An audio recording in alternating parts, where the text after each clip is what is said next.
साथियों, आज आईएमडी के 150 वर्ष पर मैं मौसम विज्ञान को लेकर भारत के हजारों वर्षों के अनुभव, उसकी विशेषज्ञता की भी चर्चा करूंगा। विशेष तौर पर, और मैं ये साफ करूंगा कि 150 साल ये स्ट्रक्चरल व्यवस्था के हुए हैं, लेकिन उसके पहले भी हमारे पास ज्ञान भी था और इसकी परंपरा भी थी।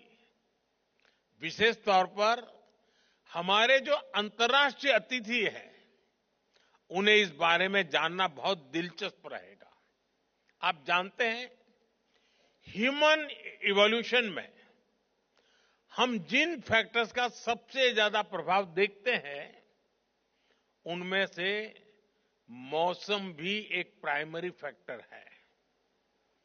दुनिया के हर भूभाग में इंसानों ने मौसम और वातावरण को जानने समझने की लगातार कोशिश की है। इस दिशा में भारत एक ऐसा देश है जहां हजारों वर्ष पूर्व भी मौसम विज्ञान के क्षेत्र में व्यवस्थित स्टडी और रिसर्च हुई। हमारे यहां पारंपरिक ज्ञान को लिपिबद्ध किया गया, रिफाइन किया गया। हमारे यहां वेदों, संहिताओं और सूर्य सिद्धांत जैसे ज्योतिषीय ग्रंथों में मौसम विज्ञान पर बहुत काम हुआ था। तमिलनाडु के संगम साहित्य और उत्तर में गाग भड्री के लोक साहित्य में भी बहुत सी जानकारी उपलब्ध है।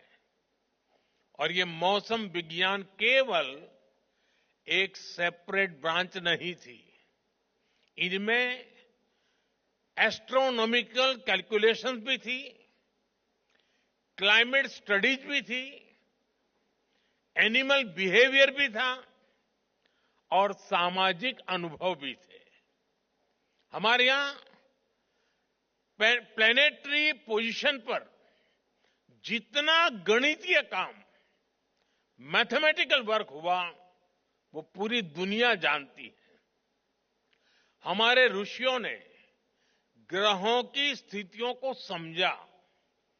हमने राशियों, नक्षत्रों और मौसम से जुड़ी गणनाएं की। कृषि पराशर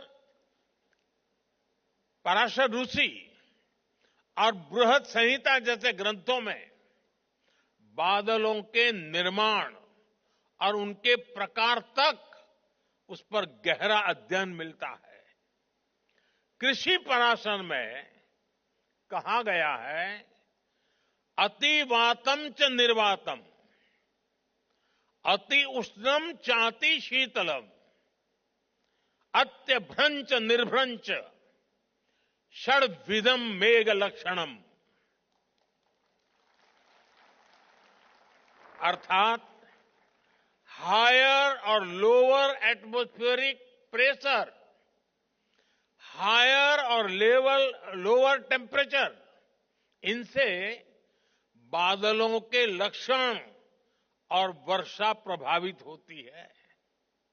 आप कल्पना कर सकते हैं, सैकड़ों हजारों वर्ष पूर्व बिना आधुनिक मशीनरी के उन ऋषियों ने, उन विद्वानों ने कितना शोध किया होगा।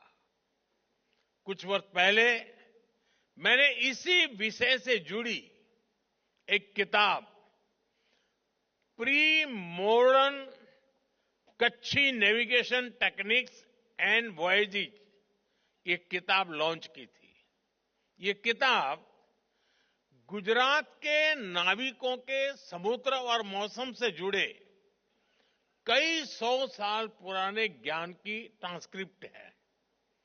इस तरह के ज्ञान की एक बहुत समृद्ध विरासत हमारे आदिवासी समाज के पास भी है। इसके पीछे नेचर की समझ और एनिमल बिहेवियर का बहुत बारीक अध्ययन शामिल है। मुझे याद है, बहुत करीब 50 साल से भी ज्यादा समय हो गया होगा, मैं कुछ समय गिर फॉरेस्ट में समय बिताने गया था। तो वहां सरकार के लोग एक आदिवासी बच्चे को हर महीने 30 रुपया देते थे मानधन।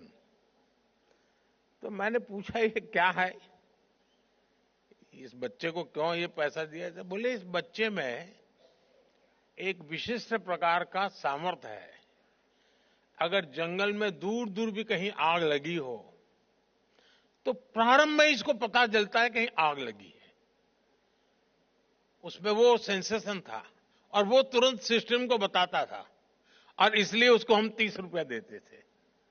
यानी उस आदिवासी बच्चे में जो भी उसकी क्षमता रही होगी, वो बता देता था कि साहब इस दिशा में से कहीं मुझे स्मेल आ रही है। साथियों, आज समय है हम इस दिशा में और ज्यादा रिसर्च करें। जो ज्ञान प्रामाणिक हो उसे आधुनिक साइंस से लिंक करने के तरीकों को तलाशें।